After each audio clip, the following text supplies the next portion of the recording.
Handle আর body এবং কুচি তিনটা যেহেতু আলাদা আলাদা ভাগে আমি ভাগ করেছি।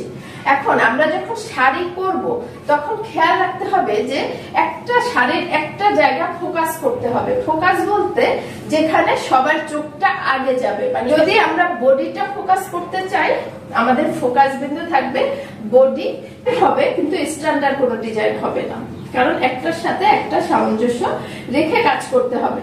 যেমন রঙের কাজ কিন্তু আমরা কি করি, যদি প্রথমে অনেক গাঢ় কালার করি, পাশের কালারটা একটু হালকা দেই যাতে কালার কম্বিনেশনটা সুন্দর লাগে।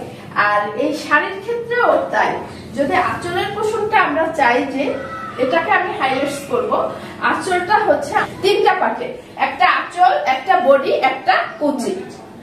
এখন আমরা আগে ঠিক করব যে আমাদের শাড়িটা আমরা ফোকাসটা কোনটা করব।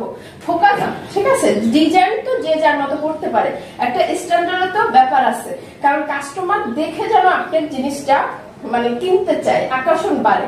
তো এই জন্য অবশ্যই আমাদের সেই সিস্টেম মেনটেন করে আমাদের কাজ করতে হবে। অনেক সুন্দর করে সাজলেন, যদি আপনার কপালে একটা টিপ থাকে, আপনার ফোকাস বিন্দু হচ্ছে ওই টিপটা, সবার আগে মানুষের চোখ ওই টিপটায় পড়বে। তেমন টিপের মতো আমাদের ফোকাস যদি বডি হচ্ছে আমরা অতটুকু নিব যতটুকু হচ্ছে আমাদের নিচ থেকে দেখা যায়। কোমরের কুচির অংশে কোমরে কিন্তু কাজ লাগে না, কারণ কোমরটা এমনিতে ঢাকা থাকে, ঠিক আছে। সেক্ষেত্রে আমরা কুচির নিচের অংশটা গর্জিয়াস করব। তো আমি আসলে কাজটা করতেছি, কিভাবে করতেছি সেটা আপনারা দেখেন। তো আমরা এখানে এই যে টিয়া কালারটা, এই টিয়া কালারটা থেকে আগে হচ্ছে ব্রাশ সে রং নিব, একটু রং নিয়ে জাস্ট এভাবে করে আমি হচ্ছে আগে আঁচলটাকে একটু আলাদা করে ফেলি, মানে বডি থেকে একটু আঁচলটাকে আলাদা করার জন্য আমি এখানে হচ্ছে এটাকে বর্ডার হিসাবে কাজ করতেছি, এটা আমার বর্ডার হিসাবে কাজ হচ্ছে, ঠিক আছে। তো এইভাবে নিয়ে আমি জাস্ট ফুল হচ্ছে এই আঁচলটাকে আলাদা করে, ব্রাশ পেন তো আপনারা জানেন যে ব্রাশ এই যেদিক দিয়ে টানবো ওই দিক দিয়ে টানতে হবে, ঠিক আছে। এখানে আমরা কোনো আপসান গ্লিটার কিছুই ব্যবহার করি নাই, হ্যাঁ, শুধু হচ্ছে আমরা রংটা গুলিয়ে নিচ্ছি। এবং নিউটেক্স পদ্ধতিতে আমরা কিন্তু পাতলা রং যেটা সেটা হচ্ছে আমরা এখানে তৈরি করে নিয়েছি। তো হচ্ছে ফুল এভাবে করে আমাকে, আচ্ছা আপনি একটু দিয়ে দেন ওদিক থেকে, হ্যাঁ, ফুল হচ্ছে এভাবে করে আমাকে কভার করতে হবে। আগে আমি আঁচল পোষণটা বেশি যেন না হয়ে যায় একই পরিমাপে, কেন বেশি হয়ে যাচ্ছে, আপনি যেভাবে দিব ওইভাবেই থাকতে হবে, বেশি হয়ে গেলে আবার আচ্ছা ওইখানে আর দিতে হবে না।